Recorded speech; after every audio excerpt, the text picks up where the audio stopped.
Hey everybody, it's Amy with My Learning Garden. I wanted to give you a little bit of an update on what's been growing in the garden and what I have been doing. So I finally got all of my peas that were the seedlings from inside.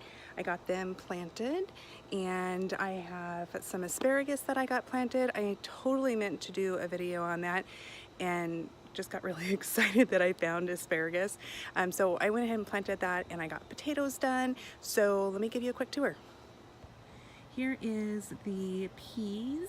These are the peas from inside that I was growing underneath the grow lights. I had to put some bird netting over it because I have blue jays in my area and they were wrecking havoc on the seeds that I first planted. But they're doing really, really good. And then I have another little pot, little cloth pot that these were the originals. In fact, they are trying to hold on to the bird netting. And then we have more. These were the peas that were direct, so I was super excited to actually see some of them sprouting up, and now they're all doing fantastic. And then more little pea sprouts. This is a DIY tomato cage that I had last year that from the size of the tomatoes that I was growing, this is just way too small, so I thought I would slip it over one of my smart pots and use that as a trellising system. I think it's going to be actually pretty good. So in this box I planted potatoes about a week ago. This is some celery right here that overwintered. I didn't even know that celery would do that, so I'm kind of excited about that. All of these little sprouts, those are not potatoes. So as you can see around the yard, I have a bunch of bulbs.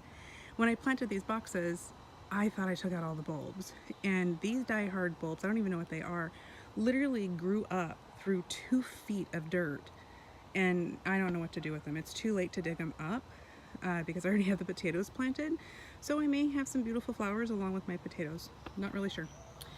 Then I have asparagus. This is my compost pile from last year. Totally doing it wrong, I'm sure, but I just piled up everything from last year and it's actually breaking down, so it's my little junky corner. But in this box I have asparagus. Let me see if I can find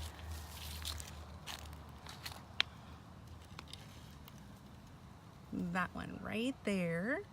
I'm so excited. And then I have one right here. So they are starting to pop up. There's one right about here as well.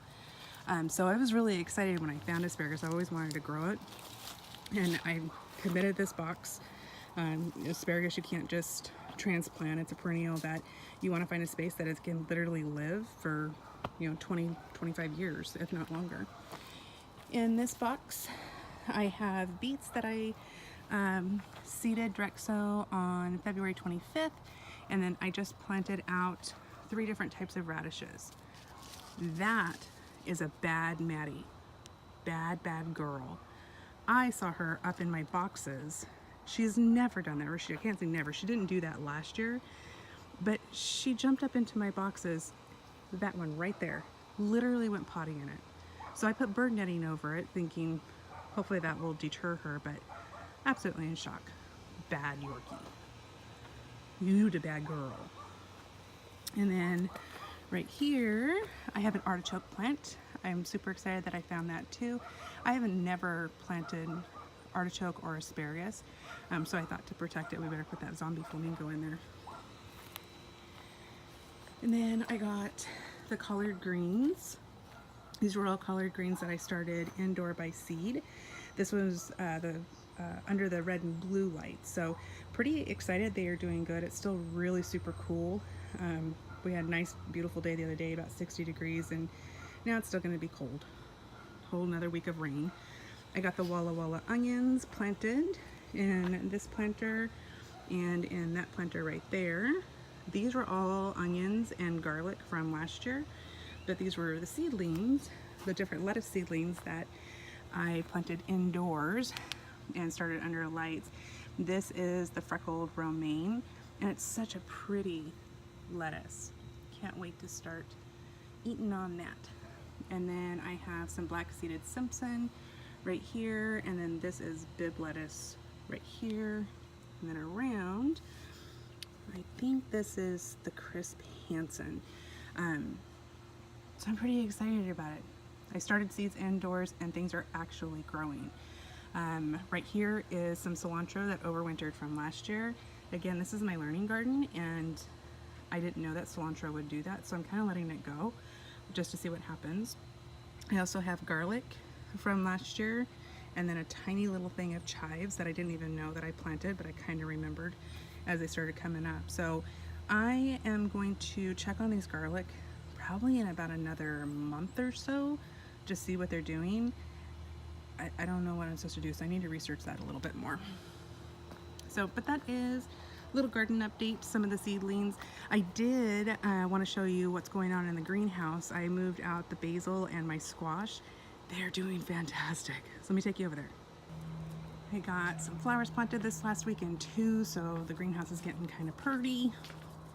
Let's take a look. Look at those squash.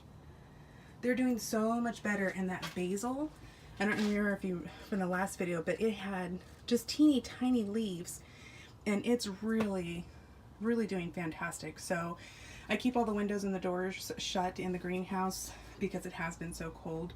I can't really say it's cold, but I mean it's in high 40s, low 50s, but it gets pretty cooking in here. It's gotten up to about 95-100 degrees, and when it did that I was super worried about them. But if you look at this one, I've already got little tiny flowers starting on this. So this is a yellow straight neck squash, so pretty excited. But that is all I've got for you guys today. If you like this video, please like and subscribe, and I will continue to give you updates on my learning garden. Have a good night.